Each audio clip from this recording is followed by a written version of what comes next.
everybody, and welcome to today's edition of HCAM Sports Talk. Tom Nappy here. Coming up, we'll have our Week 8 NFL picks. We'll go through them. But first, we have the latest Hiller happenings. On Tuesday, October 15th, Hiller Boys Soccer hosted Norwood and got things going in the first half. On the far side, a header by Emerson King.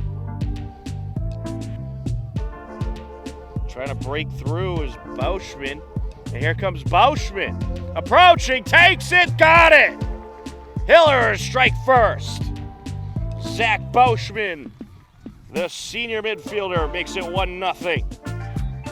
Yes, take a breather. Sent in. There's a boot off the keeper and in!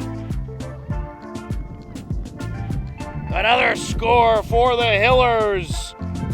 Jack Graziano nets it.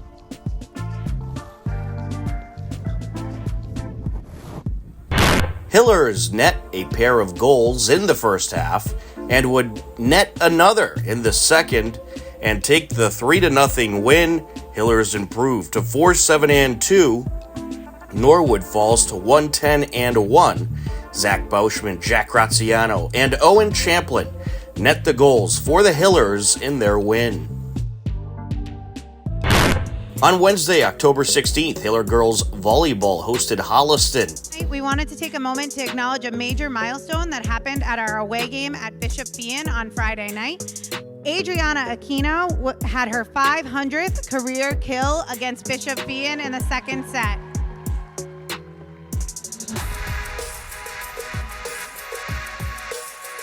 Congratulations to Adriana on this major accomplishment. And it's in. Count it. Elsa Woodbury at the line. Nice strong serve in the back. Oh, all kinds of space in the middle, and Heavy Woodbury and company takes advantage. And the Hillers take set number 1, 25-18. Serve. Ooh, that's a good one. Wow. Little knuckleball action there. Oh, it's the mouth of the comeback. They never say die.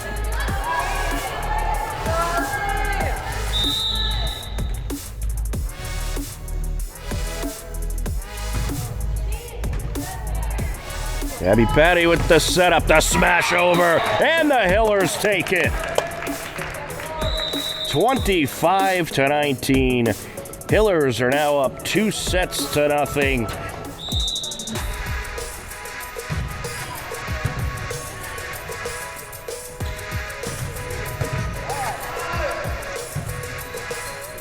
The bump to hit the block. And another block, and the Hillers going to take the win. What a great block. I believe that was Cammie Trendle with the block. And the Hillers take set number 3, 25-13, and the 3-0 sweep. The Hillers celebrate Adriana Aquino's 500 career kills, and she adds 17 more as the Hillers cruise to the shutout 3-0 match victory over Holliston. On Thursday, October 17th, Hiller Girls Soccer celebrated Senior Day in style versus Dedham. Putting on the moves into the box, towards the net, takes it, oh, the header! It's in! Natalie Briscoe! Natalie Briscoe makes it 1-0, and another assist for Maddie Recupero.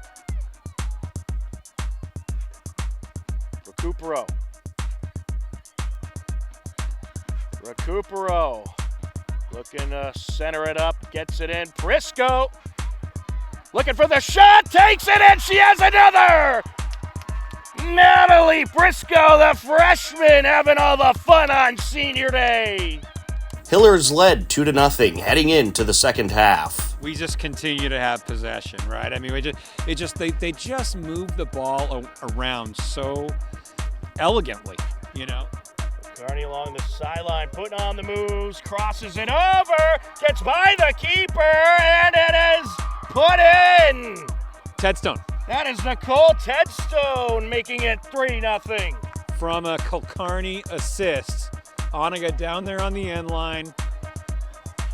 Creates a mismatch. Crosses it in. Goalkeeper misplays it, and there's Tedstone to clean up the garbage. But that's what you do as a forward. You're never out of the play because you never know. The goalkeeper could mishandle it. Grazos over to Thomas. Moves it up to Recupero. Recupero trying to work her way in. Putting on the moves. Into the box. That shot deflected. Nina approaching. Takes it. Got it! Goal! Hillers! Nina TZ. Into the box. Sent over. And it's in. How about another? Fautini Grazos. Hopkinton ended up taking the 5-0 win and improved to 14-0-1 on the season. Natalie Prisco netted a pair of goals in the victory. A triple dose of Hiller Sports on Friday, October 18th. Hiller Field Hockey kicked off the action with a TVL Large battle against Holliston. Fowler will send it over. Here she comes. Takes the shot, and it's in! Ella Fowler going long distance. What a beauty of a goal there from the top of the attack area. Fowler able to knock it in. Last spring, terrific member of this field hockey team. Fowler deflected in! Score, Hillers! Tenley win with the goal, Fowler with the assist. With it. Space to work with. Would like to get a little more under that pass, but a nice takeaway by Interante. Interante rushes it towards the net out in front, and it's put in. Both teams net a goal in the third quarter, and that would be it. Hillers take the win 3-2 and get back to 500 as they currently stand at 7 wins, 7 losses, and a tie on the season. Also on Friday, Hiller Girls Volleyball welcomed in TVL Large leading Westwood. Mary Arnott and Mike Tarosian pulled double duty as they filmed the game and did some announcing. It's his 12th birthday, and he decided to spend it here cheering us on. So Sean, if you want to come down, the team and I got you a little something. All right, we're going to sing him happy birthday on 3. 1, 2, 3. Happy birthday to you. Happy birthday to you. Happy birthday, dear Sean.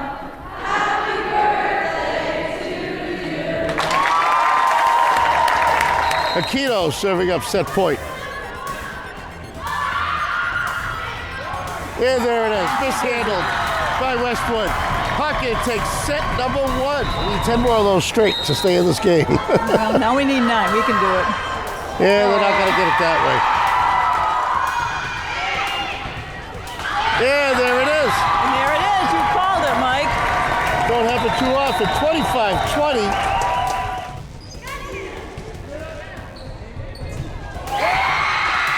We're going to game number.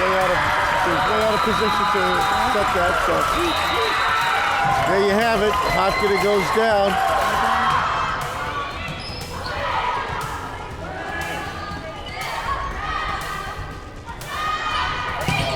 There's the kill right there. Aquino. The Hillers pull off the upset 3-2 win and improve to 15-4 on the season and are now tied with Westwood for a potential share of the TVL Large title. To cap off the busy Friday of Hiller Sports and School Spirit Day, Hiller football hosted Holliston. The Panthers led 7-0 heading into the second quarter. But they're not thinking about the first down, that's for sure. And it's going to be a run right into the end zone by Austin Rodenheiser. Holliston ended up taking the 34-7 win over the Hillers.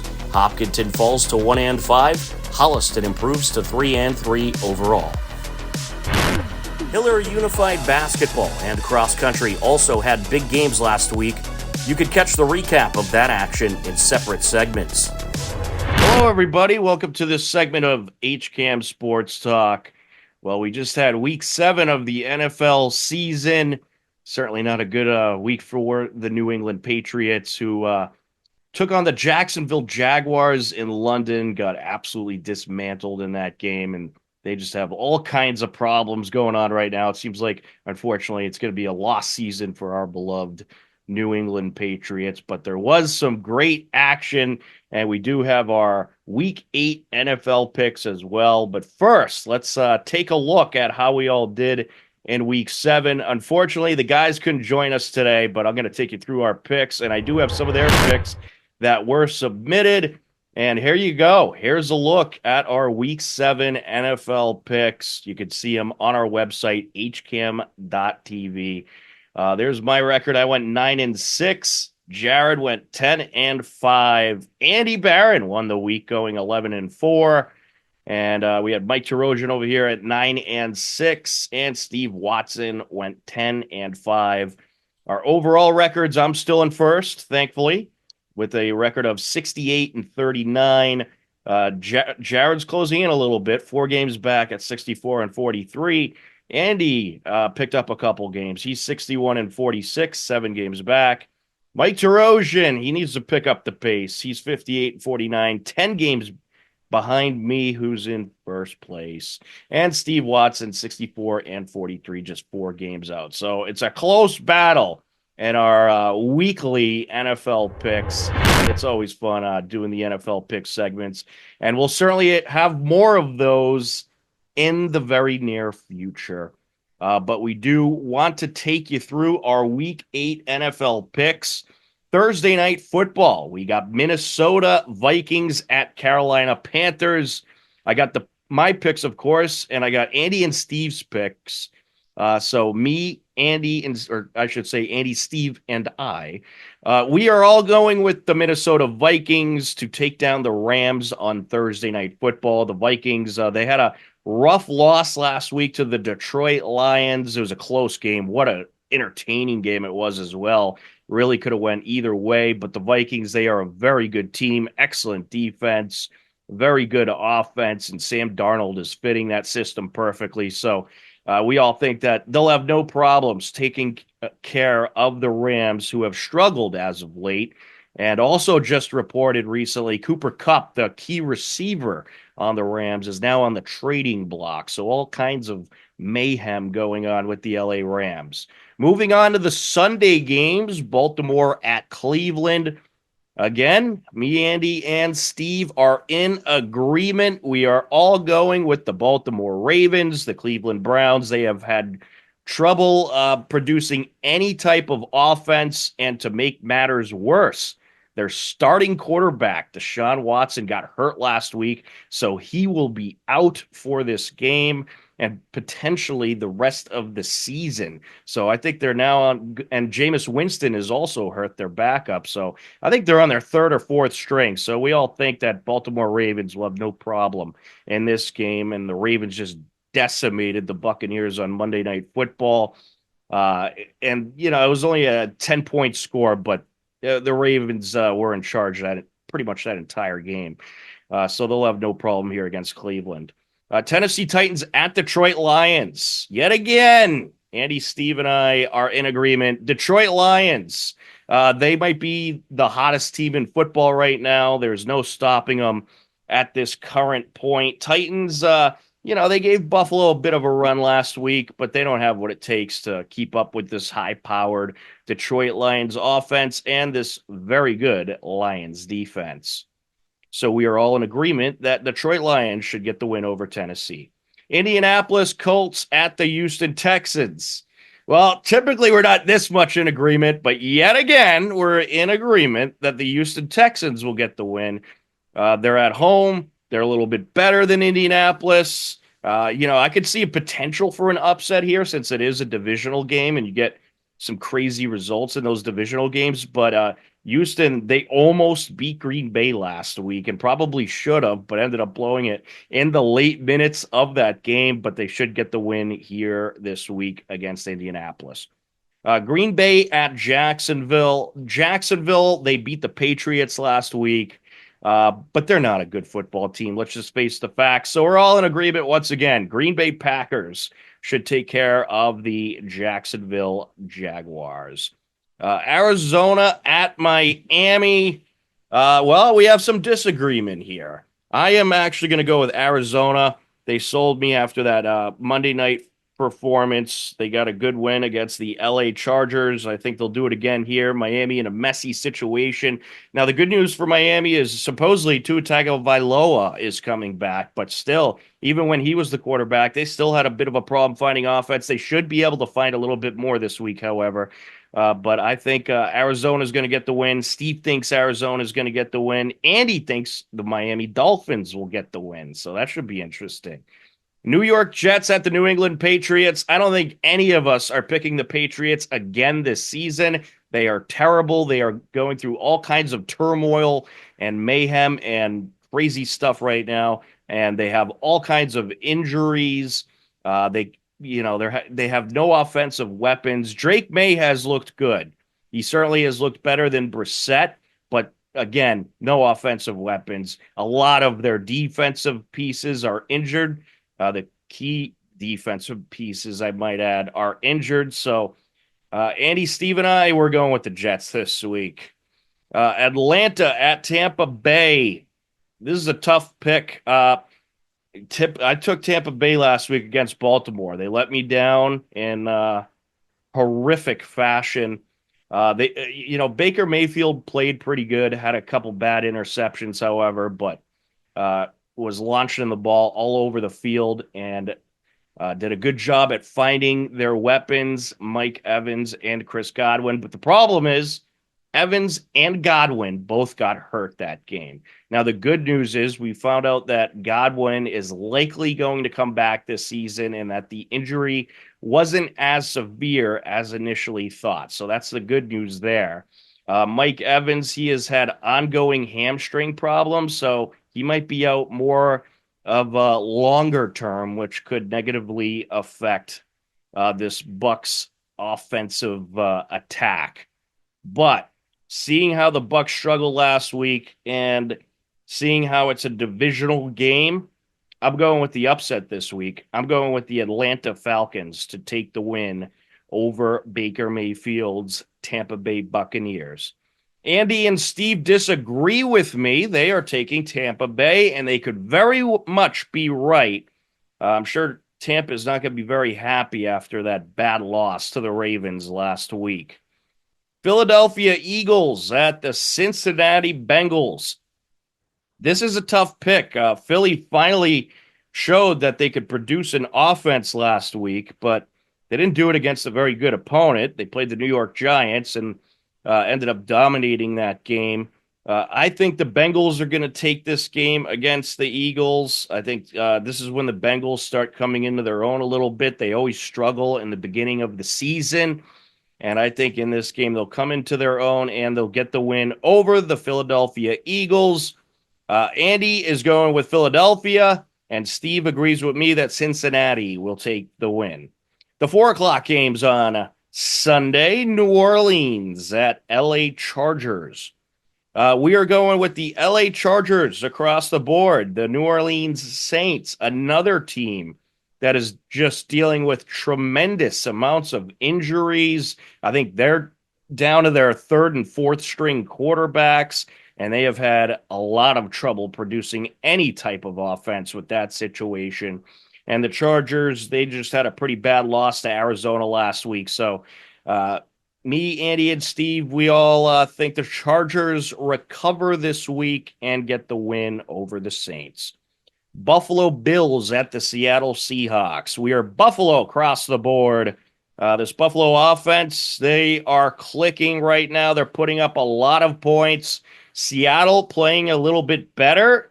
They're in most of these games. I do think this will absolutely be a close game, and it is in Seattle. So they have what they call the 12th man. They have a tremendous crowd over there. That makes it seem like they got an extra guy on the field, so they call it the 12th man. But I don't think that's going to be enough to beat the Bills. Neither does Andy or Steve. We are Bills across the board. Chicago Bears at the Washington Redskins. We got a couple rookies that are going to be meeting up in this game. Washington's been playing some excellent football. Chicago has also played some great football. They are 4-2. You got the rookie quarterbacks. So it should be a good battle. I expect a high-scoring contest here. Both teams kind of shaky on defense, but can produce a whole lot of offense. So, maybe go with the over. Take my opinion at your own risk. I'm not responsible for nothing. Okay. At your own risk, folks. But Bears at Washington. I'm going Chicago. I'm going Chicago for the upset in Washington. Andy and Steve are going Washington. Carolina at Denver.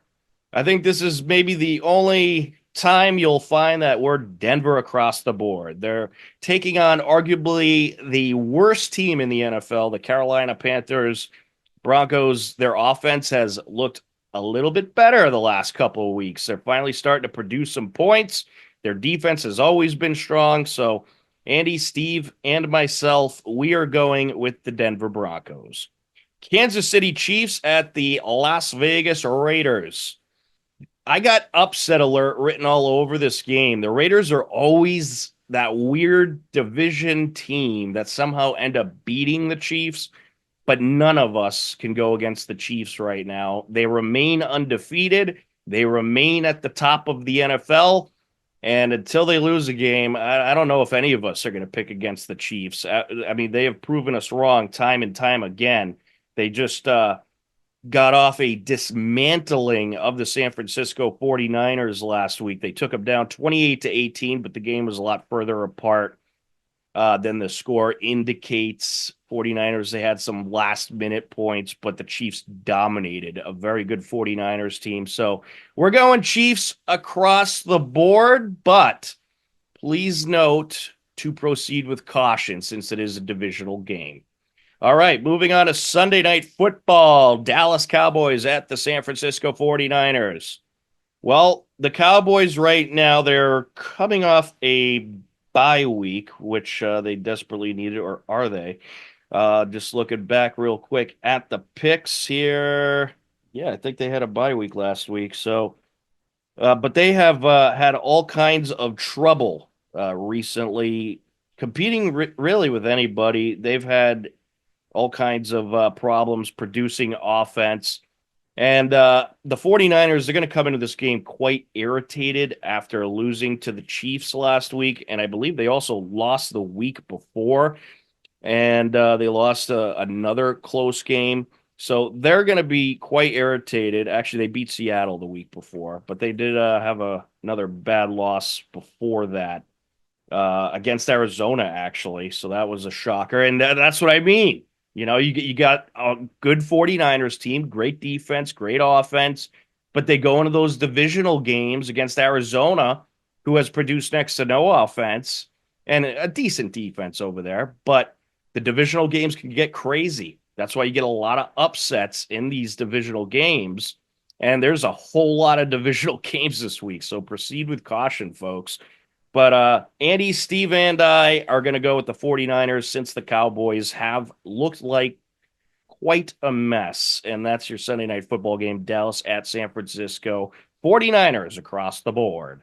Monday Night Football, New York Giants at Pittsburgh Steelers. I don't know why the Giants have so many primetime games. They are one of the most boring teams in football.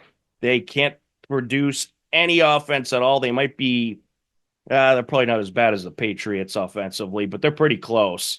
They're towards the bottom of the league, and that's why we're all going with Pittsburgh. Russell Wilson started last week against the Jets. It was quite a controversial move since Justin Fields has been playing quite well for Pittsburgh, but they went to Russell Wilson, and it seemed to really work out, and it was probably the first good Russell Wilson performance that we have seen since he was a Seattle Seahawk, as he went to the Denver Broncos after that, failed miserably, but now he's here in Pittsburgh, and he actually has better weapons here in Pittsburgh, so that could help as well, but it seems to fit Russell Wilson a whole lot better. So if he performs like he did last week, the Steelers should have no problem taking down the New York Giants on Monday Night Football. And there are your Week 8 NFL picks. Be sure to catch HCAM Sports Talk every Wednesday at 5:30 p.m. We'll get the guys back on soon, and we'll have some football discussion. But for now, we recently talked with Peter Thomas about Hiller soccer. We also have some recent Hiller happenings on the way. You are tuned in to HCAM Sports Talk. Don't go anywhere. Stick around, folks.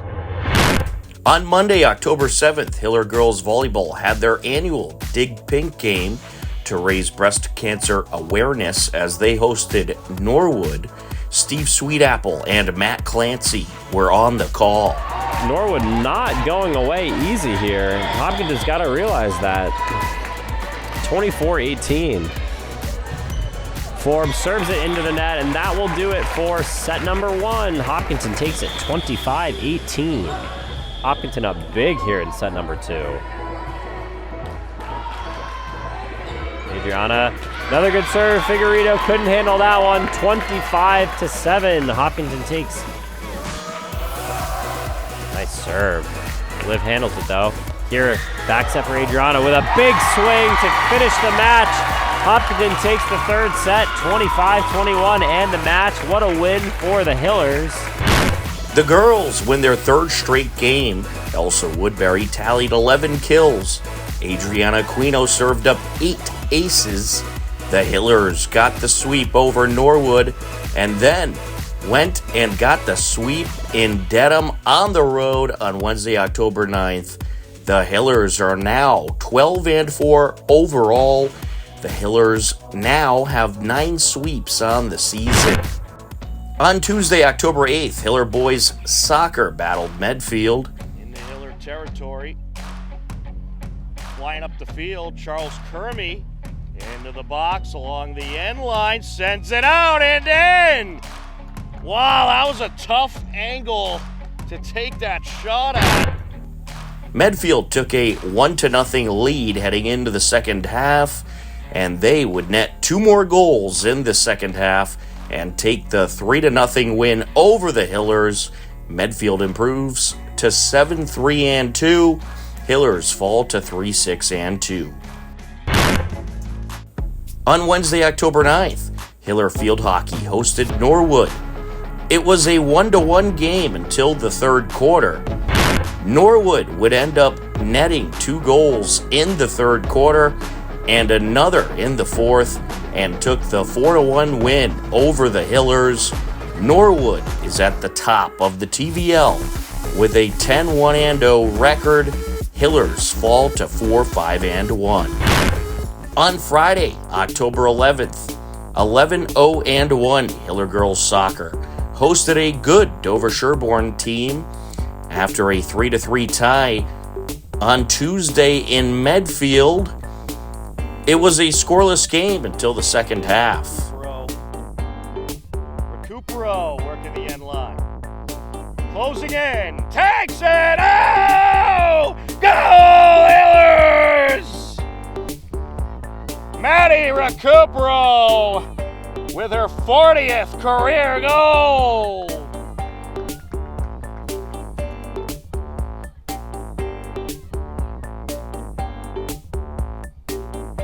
Scoots it through. Colleran.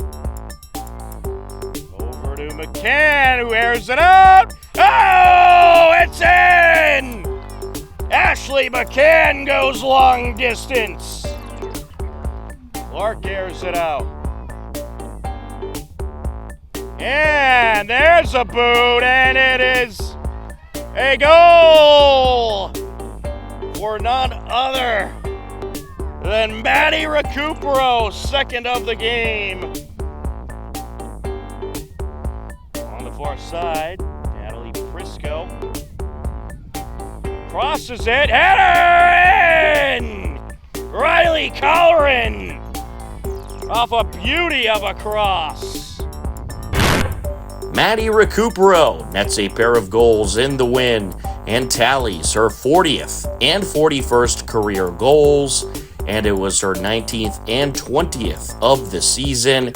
The Hillers net 4 second half goals and take the 4-1 win over Dover Sherborne. Hopkinton is now 12-0-1 on the season. Dover Sherborne falls to 7-4-2. Hiller boys and girls cross country also captured wins over Holliston this past Wednesday. Both teams now stand at 4-0 on the season. Hello, everybody, and welcome to this segment of HCAM Sports Talk. Tom Nappy here, and we are joined by Peter Thomas. Peter, how are you? Great to see you, Tom. I'm doing great, man. We're riding high off of another Hiller girl victory, Tom. Absolutely. A tremendous win against a good Dover Sherborne team. Pretty dominant win. I expected the game to be a little bit closer, especially with how the first half went. But Dover Sherborne are a very well-coached team, and it's actually a former Hiller coach over there, Everin Gundez. But he does a great job with that program, and they're certainly a tough team. They played the Hillers very tough in the first half. It was actually scoreless heading into the second half. Maybe it was 1-0. I got to look back. It was 1-0, I think, but the girls they broke it open. And I mean, they kind of do that, right? Like we've talked about that before. At some point, it's kind of that Maddie Nina combination. One of them gets frustrated enough with a lack of scoring and just says, I'm gonna hold my beer for a moment. I'm gonna take over for a second, and then nets a couple goals, and then it just sort of gets the party started. It was Maddie Recupero stepping up in that one, and we got to congratulate her, Peter. She scored her 40th, which was the real landmark, but also her 41st career goal in the win against Dover Sherborne. She now has 20 on the season. We have talked a lot about Maddie. We will continue to talk a lot about Maddie on this show. I think you and I have run out of superlatives for her, but let me just say this, okay? I think we counted 5 games remaining in the season. All right.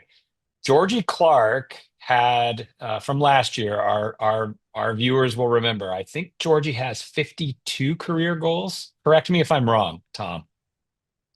Is that right? I believe you are correct. So 52 career goals for Hopkinton. Maddie has a shot at taking over and being the all-time leading scorer in Hopkinton school history. But here's what I want to say about that. I'm going to put a big asterisk at the end of that, because if she does do that, remember that many of Georgie's goals were set up by Madison Recupero. Yes. Maddie was the all-time assist leader. She's probably the all-time assist leader. I'm not sure who's tracked, but she must be at this point. She's up there. She has to be. And so she could have, as we know, scored a lot more goals. But because Georgie's, she was such a ruthless goal scorer, Madison was her setup player for so many of those career goals. So if Maddie actually overtakes Georgie as the all-time leading scorer in school history, having also been the all-time assist leader and the setup man for Georgie, I mean, that is an astonishing accomplishment. That's what I want to say about that. Absolutely. Very impressive in that game. And it's when the Hillers were getting some good shots. And actually early on in that game, Dover Sherborne was winning the possession battle. It kind of took the Hillers a little while to get going, but then once they got going, they did it with authority and really controlled the possessions of the game and kept the ball in Dover Sherborne territory and got significantly more shots off in that game. And I think if you look at it too, the goals that did go in, one of them was from, I think Ashley McCann had a goal, right? Our left defender had a goal, and she had a goal from 25 yards out or something like that, and it was just perfectly placed upper V. Those goals, a lot of them were just beyond the outstretched hands of the keeper at Dedham. Look, Madison had two, Ashley had one. I think Nina TZ had one. Correct me if I'm wrong on that, but it's just they get it. It's like they get it going. And I don't know. We've talked about this. Do you think it's fitness, Tom, like that wears the teams down, or do you think they deflate their opponent by just kind of taking that, just winning the possession battle? What do you think it is? I think it's a little of both, to be honest with you. I think Dover Sherborne, after a while, seemed to struggle to keep up with them a little bit. So I think, that goes with the fitness and then the ability of the Hillers just to keep up with I mean, look at their pass rate, 75%. They possess the ball 68% of that game. So to keep up with a team that has such crisp passing, I think is a struggle. It's For most impossible. You're just opponents. chasing the ball. You're chasing the ball the whole time. I mean, we've talked about that before with that being Skiba's strategy is just keep the ball away from the opponent. And, after a while, 45, 50, 55 minutes of just boom, boom, ball going here, there. It's so many one-touch passes. And for our viewers who watch your broadcast, there's always that sort of 15 minutes before the game where where you're not talking, but the camera's trained on the Hillers as they're warming up. Look at the drills that they're running to start the game. It's always a drill like monkey in the middle, where it's a one-touch pass, right? There's one or two penny defenders they're just playing keep away basically. But this is just all small triangles, and then that just goes and manifests. It just goes and manifests as the game plays out. It's just so many one-touch passes that I think by the 55th and 60th minute, the opponent is like, I'm just beat. I'm just beat, Yeah, I mean their ability, their stamina, it's like no other. It's not like anything that you typically see. This team's just committed. Uh, Coach Skiba has these players bought in, these athletes bought in, and listening to what he wants them to do. They're doing the off-season workouts. They're putting in the extra work that they need to put in to have the success they've had. Yeah. Yeah. And I think after last year, they're hungry to get back to that level. They want to get Yeah. to state semis. They want to get to the championship. So they are completely bought in and committed. And of course, they're a very talented team as well, which certainly helps. And there's a lot of girls on this team. They've been playing together for quite a few years. So I think the experience together also has helped. So the revealing thing about this slide you're showing too. So Maddie obviously has 20 goals, and the next nearest scorer is Riley Colleran with 6. She's a freshman, number one. Number two, she doesn't start. She doesn't start. She Right. comes off the bench, 20 minutes in to relieve Nicole Tedstone. So when you look at that, you're looking at a non-starter as your second leading scorer. That tells you that, with 10, you have 9 girls graduating this year, which sounds like a lot, right? And you have a 10th with the team manager, who's a senior as well. So 10 are going to leave this program, but you see your second leading scorer there in Riley Colleran as a freshman, got a lot of great years ahead. A lot of great years ahead of you. Let me tell you something about her. She's one of the fastest athletes I've ever seen. Mm-hmm. I would love to see her and Maddie in a foot race because I'm really curious to win. But when Coach Skiba puts them together, you have all that speed on one side. It's pretty unbelievable. And man, you're just reminding me of the third goal, or I think the second goal. Riley against Dedham, Riley dribbled the ball down the sideline and just hooked her defender, and then crosses it in for a header. Who put the header? I can't remember. Was it Natalie Prisco?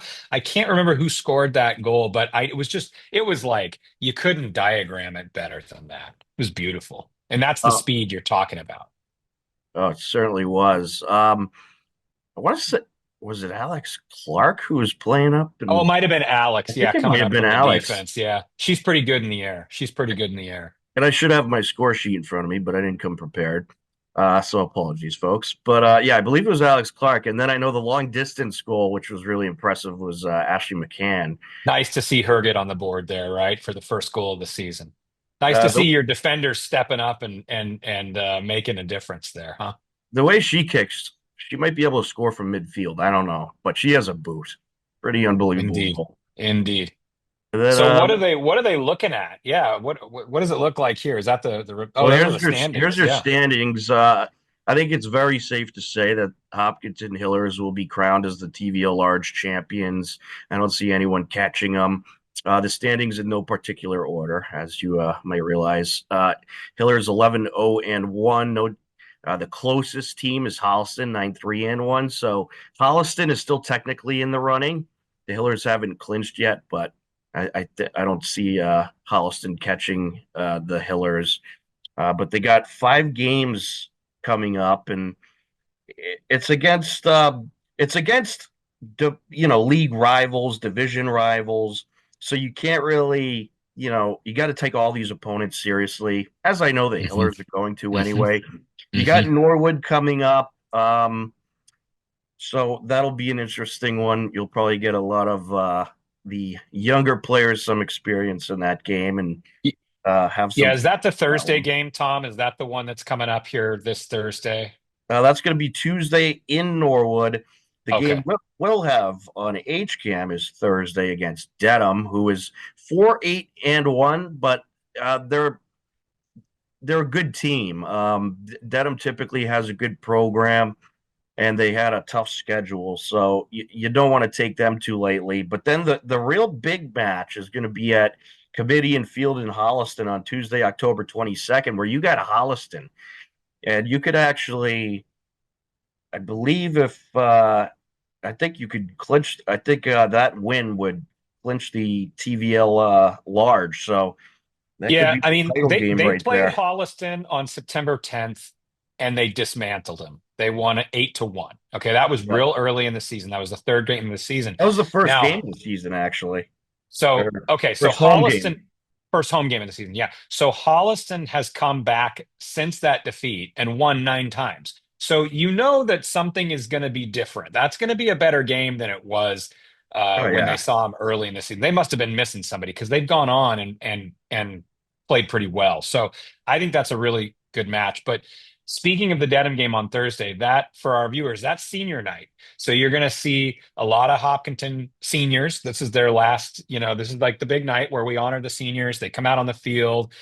They've got the posters out. The parents come out. That's a really fun event. So if for folks thinking about coming and attending a game, this would be a good one to see because it's a chance to cheer for the girls that have put so much work in over the last couple of years, and send them off well.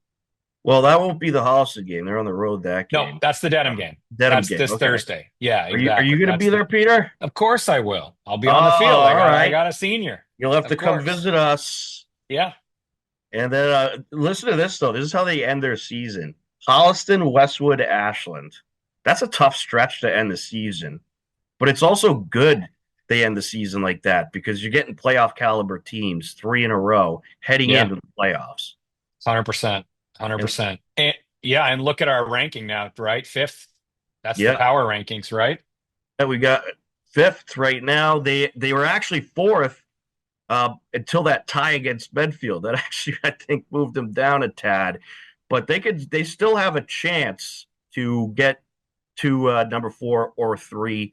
If you look at the rating at the end there, that number pretty close with Needham and Bishop Feehan.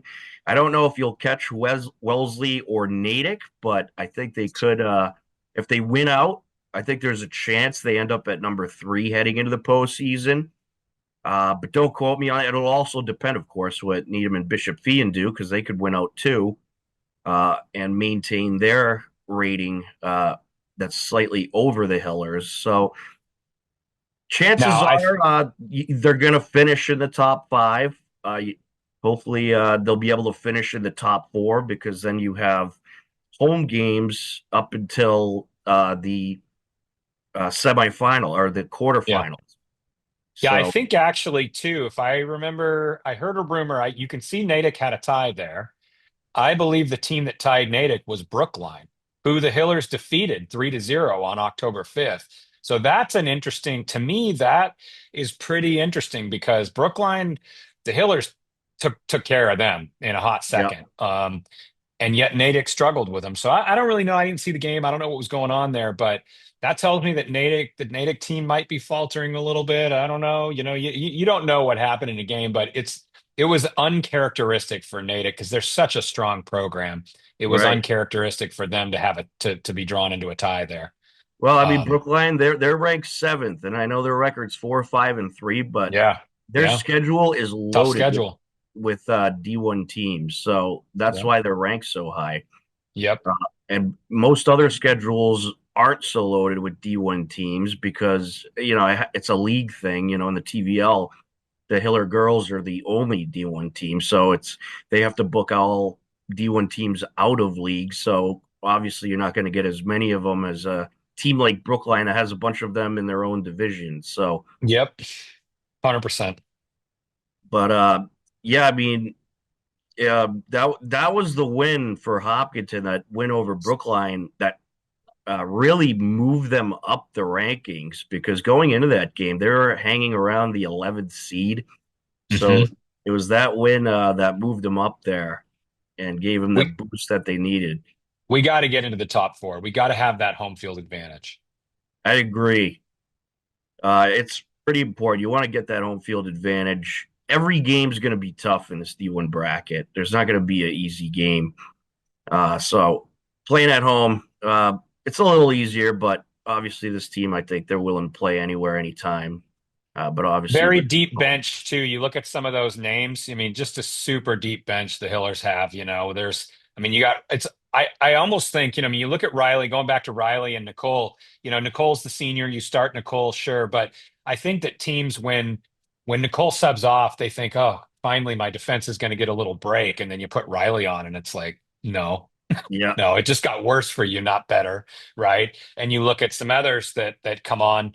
I mean, Polcarney is back. She's made a huge difference since being back. Oniga from the injury there, right? yes, I mean, you just got so much pressure that you can continue to apply as the rotation happens. So I think maybe that depth is a factor, in when we talk about the games being broken open, could be fitness. Could be that they just get a little deflated because the Hillers score and start to possess the ball so well. Could also be the reserves. There isn't a major drop yep, off like other no, programs where you see subs come on and there's kind of a drop off in the pace of play and stuff like that. Doesn't seem to happen for the Hillers.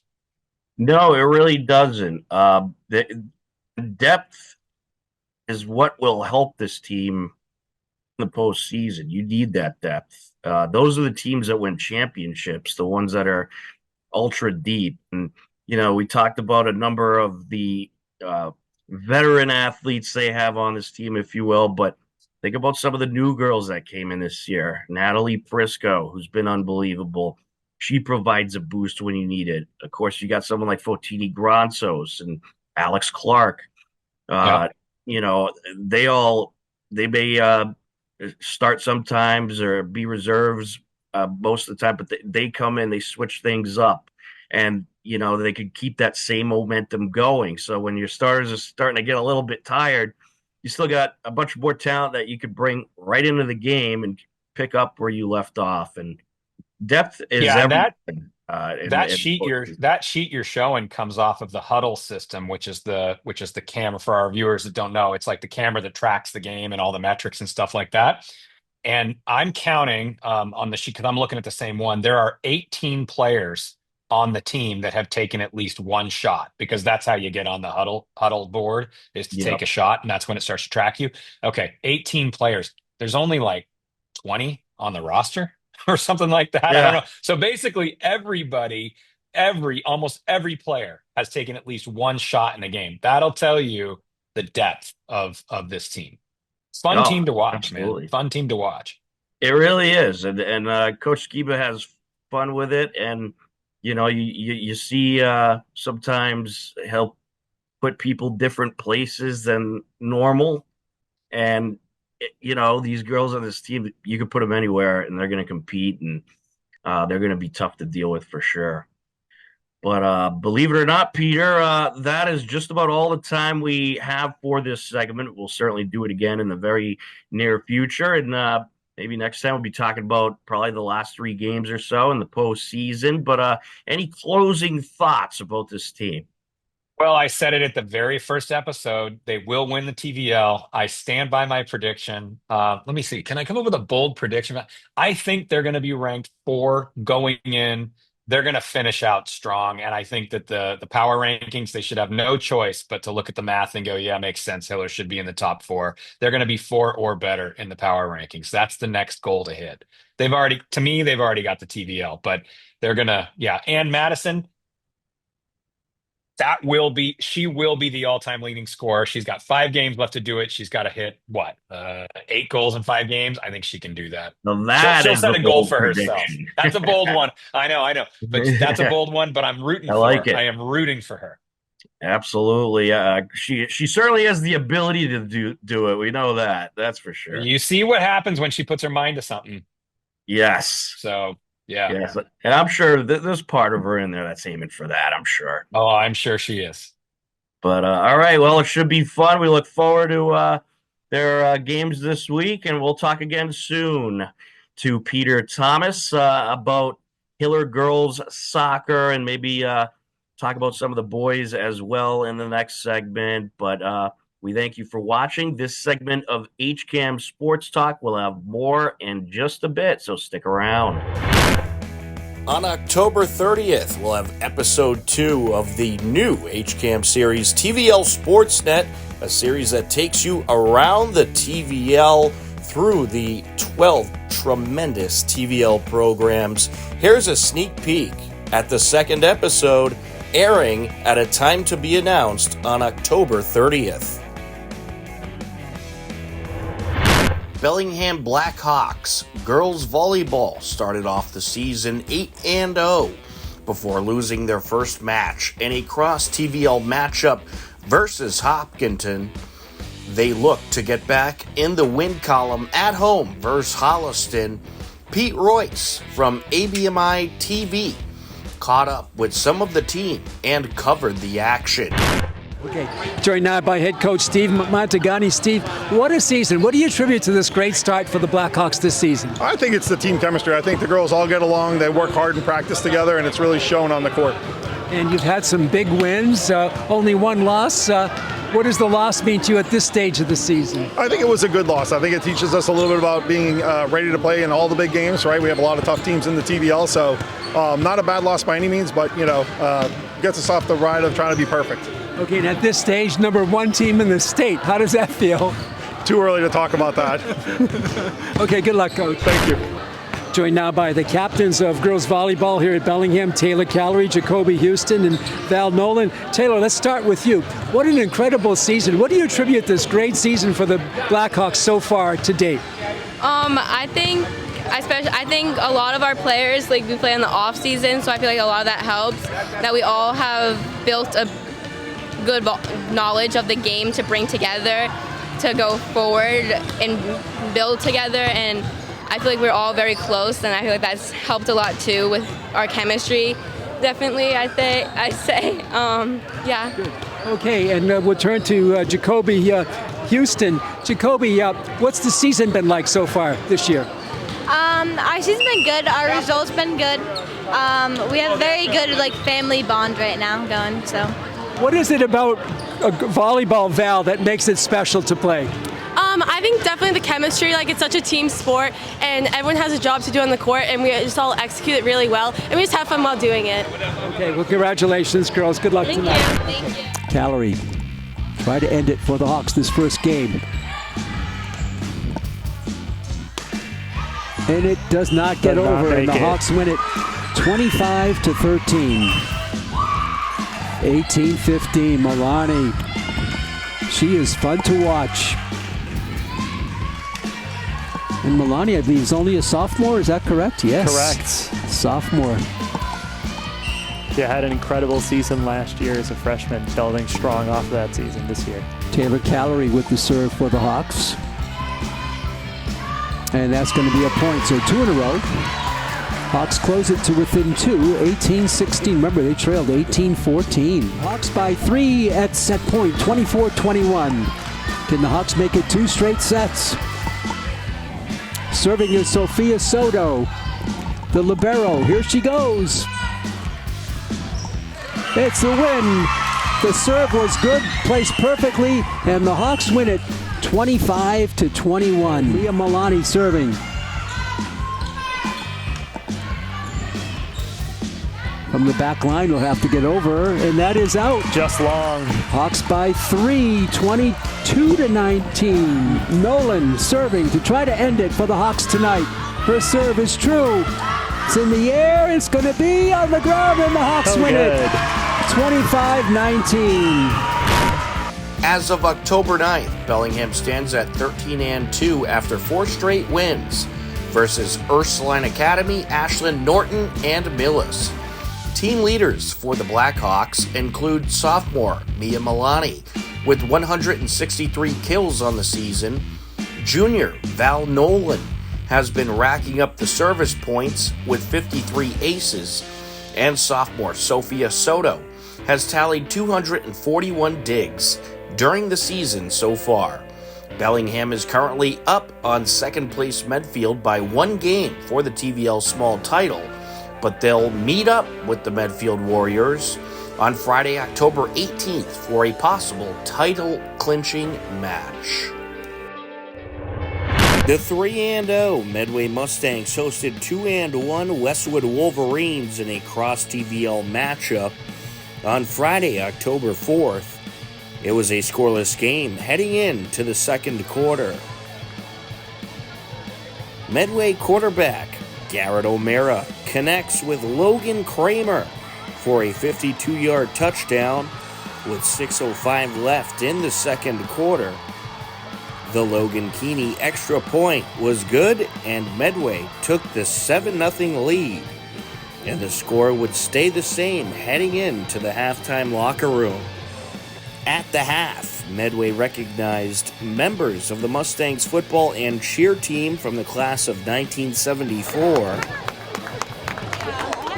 The team went 8-2 and were crowned co-champions, along with our opponent here tonight, Westwood. Numerous players went on to play in college, places like Boston College, Villanova, the University of Maine, and Holy Cross. Third quarter, Medway forces a turnover on downs after a daring Westwood attempt. Following the turnover, Garrett O'Mara connects with John Farrell for the 38-yard touchdown. Extra point is no good, and Medway leads 13-0 with 9:29 left in the third quarter. Westwood follows up with a long drive. The result is a touchdown pass from John Holland to Andrew Donegan from the 20-yard line. The extra point was no good.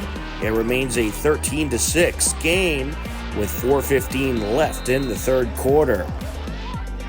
Westwood would force a short punt and get yet another drive going, but the third quarter expires and it remains a 13-6 Medway lead into the fourth quarter. A big pass from John Holland to Andrew Donegan set this up